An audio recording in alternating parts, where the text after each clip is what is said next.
Greetings and welcome to St. John Chrysostom Church in Wallingford. St. John's is a beautiful church, and when you enter, the sanctuary and altar immediately become the focus of your attention, as is customary in churches. However, you soon realize that you are surrounded by a spectacular array of stained glass windows that encompass and highlight the entire space, giving it an air of lightness and rich, bright color. These stained glass windows tell us about the 7 sacraments of the Church, and also about 7 saints whose lives were devoted to aiding and assisting the poor and marginalized in our world. Each window is unique and tells us a fascinating story, while giving us something to think about. Food for thought, if you will, as we ponder God's greatness here in our lives each day. Let's take a look at the window entitled Holy Matrimony and see what it reveals to us. This scene depicts Jesus turning water into wine at the wedding feast in the village of Cana. As his mother watches, this miracle is unique and found only in the Gospel of John, chapter 2, verses 1 through 11.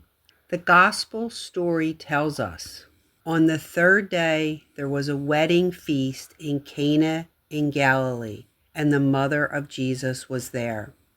Jesus and his disciples were also invited to the wedding. When the wine ran short, the mother of Jesus said to him, "They have no wine." Jesus said to her, "Woman, how does your concern affect me? My hour has not yet come." His mother said to the servers, "Do whatever he tells you." Now there were 6 stone water jars there for Jewish ceremonial washings, each holding 20 to 30 gallons. Jesus told them, "Fill the jars with water." So they filled them to the brim. Then he told them, "Draw some out now and take it to the head waiter."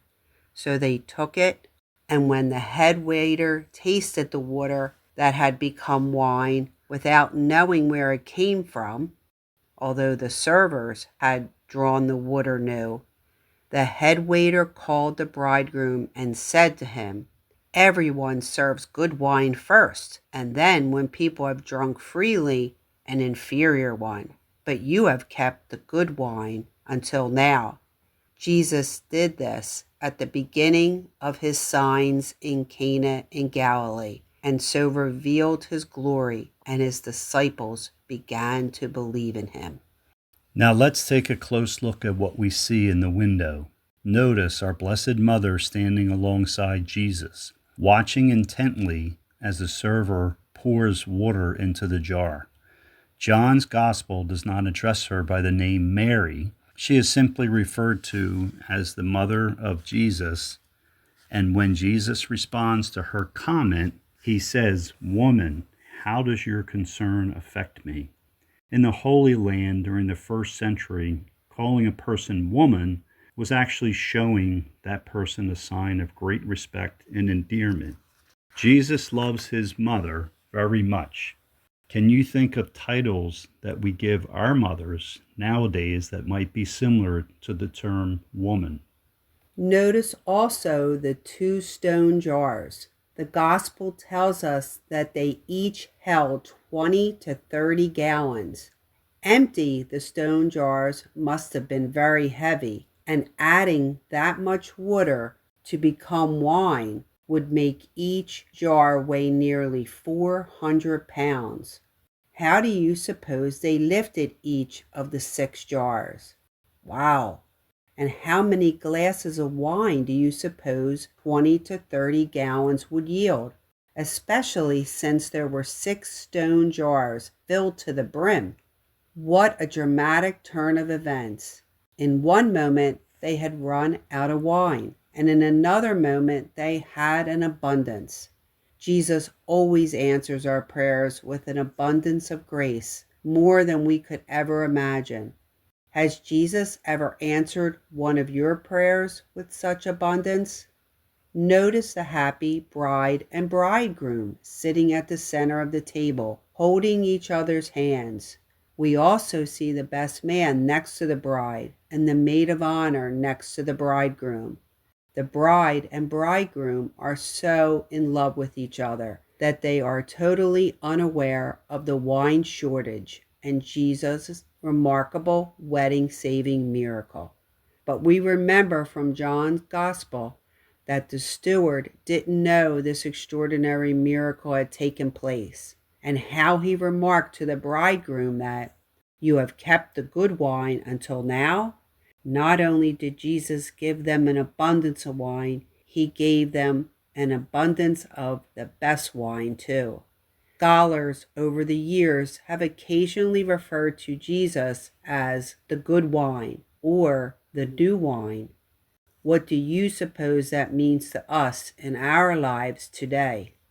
And by the way, as we look carefully at this picture, we notice the center of our attention is drawn to Jesus and not the happy bride and bridegroom. We previously noted that Jesus is blessing the water as he miraculously changes it into wine. However, Jesus is always looking intently at the bride and bridegroom and giving them blessings as well, just as he does when a man and a woman marry each other in the church. This is why Holy Matrimony is such a wonderful sacrament. The text we see is taken from Paul's letter to the Ephesians, chapter 5, verse 25. Husbands, love your wives, even as Christ loved the church. Paul's letter continues and handed himself over to her to sanctify her, that she might be holy and without blemish. And verse 21 of Paul's letter, immediately before this passage, tells us to be subordinate to one another out of the reverence for Christ. The bond of marriage between a man and a woman embodies the same marriage bond that exists between Jesus and the church. Jesus is the bridegroom and the church is the bride.